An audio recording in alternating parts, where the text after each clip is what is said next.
धरती उब सिज ऐं चंड तारा केॾो मन खे लुभाइनि था।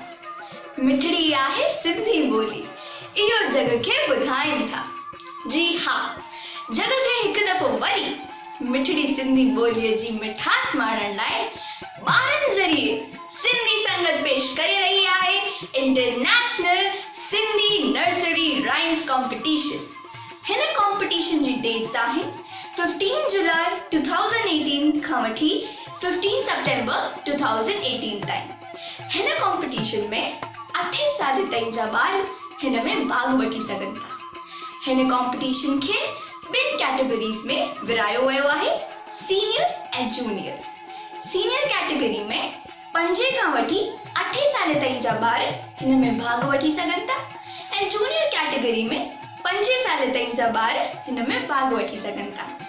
नंढड़नि गुलड़नि लाइ टियों भेरो आयोजित हिन कॉम्पिटिशन जी ख़ासियतूं आहिनि। फर्स्ट 100 एंट्रीज़ मां स्पेशल ड्रॉ सां 10 एंट्रीज़ खे अर्ली बर्ड प्राइज़ ॾिनो वेंदो।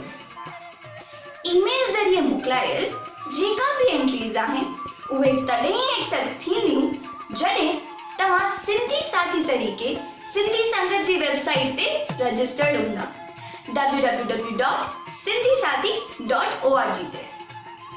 ऐं जेके बि ॿार हिन में पार्टिसिपेट करे रहिया आहिनि उहे उन्हनि राइम्स खे नथा रिपीट करे सघनि जेके उन्हनि सिंधी संगत जे पहिरें कॉम्पिटिशन्स में ॻाल्हियूं या ॿुधायूं हूंदियूं।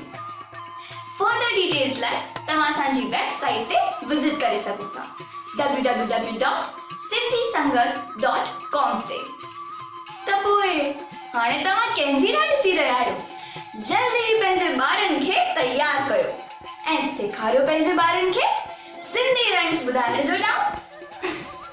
महिरबानी, जय झूलेलाल।